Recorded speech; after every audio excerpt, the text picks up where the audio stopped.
रास्ते इंसानों को बहुत खतरा था और इस पूरे ब्रह्मांड पर सिर्फ एक सरकार राज करती थी। इसके बाद हम इसी तरह के टाइटेनियम नाम के ग्रह को देखते हैं, जहां लोगों ने अपना एक शहर बसाया और ऐसा सिस्टम बनाया जहां इंसानों की हर हरकत पर नजर रखी जाती थी। फिर हम क्रिस्टी नाम की एक लड़की को देखते हैं जो इस प्लेनेट पर जेल में थी। इसके बाद हम ऐसे ही 10 कैदियों को देखते हैं जिन्हें शहर से निकाले जाने की सजा दी गई थी। यहाँ किसी को भी मौत की सजा नहीं दी जाती थी, बस शहर से निकाल देते थे, क्योंकि शहर से बाहर यहाँ बहुत ही खतरनाक जीव रहते थे जो मौका मिलते ही उन्हें मार डालते। कैदी अब यहाँ से भागकर कहीं नहीं जा सकते थे, तो इस जगह को एक खुली जेल भी कहा जाता था। अब इन 10 कैदियों को खतरनाक दलदल में से गुजरते हुए पैराडाइज आइलैंड्स तक पहुंचना था, लेकिन सच तो ये था कि आज तक कोई पैराडाइज आइलैंड्स तक पहुंच ही नहीं पाया था।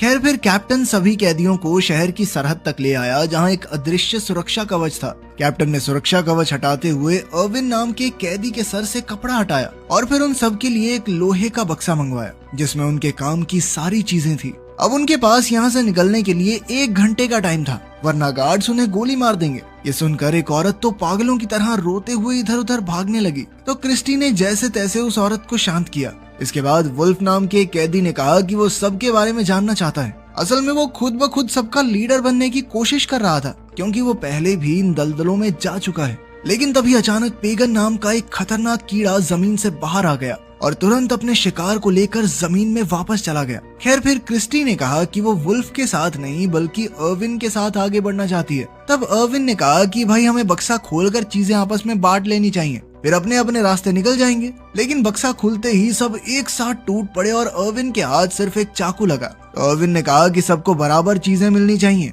लेकिन तभी वुल्फ के साथी ने क्रिस्टी पर हमला करने की कोशिश की, मगर अर्विन ने उसी वक्त उसकी गर्दन पकड़कर सबको धमकी दी कि एक दूसरे पर हमला करने का अंजाम अच्छा नहीं होगा। आखिरकार वुल्फ ने उन्हें उनका हिस्सा दे दिया, लेकिन फिर अर्विन ने कुछ खाने की चीजें उनको देने के बदले उनसे वो खाली बक्सा मांग लिया, जिसके लिए वुल्फ खुशी खुशी तैयार हो गया। तभी महल से आवाज आई कि कैदियों को अभी के अभी यहाँ से निकालना होगा, तो वुल्फ ने अपनी टीम को आगे बढ़ने का ऑर्डर दिया। वहीं अर्विन और क्रिस्टी ने भारी बक्सा अपनी कमर पर बांधा और अपने रास्ते निकल पड़े। तभी अचानक महल से हमला हुआ और सभी लोग पत्थरों के पीछे छुप गए। तब अर्विन को एहसास हुआ कि असल में ये हमला उसे मारने के लिए किया गया था। उसने क्रिस्टी को अपने साथ रेंगते हुए आगे बढ़ने को कहा।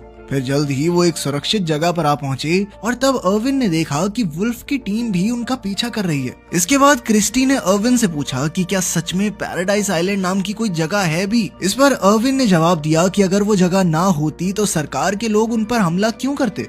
गार्ड्स को पूरा यकीन था कि अर्विन रास्ते में ही मारा जाएगा। खैर, अर्विन ने कहा कि वो पहली बार इस रास्ते पर जा रहा है, लेकिन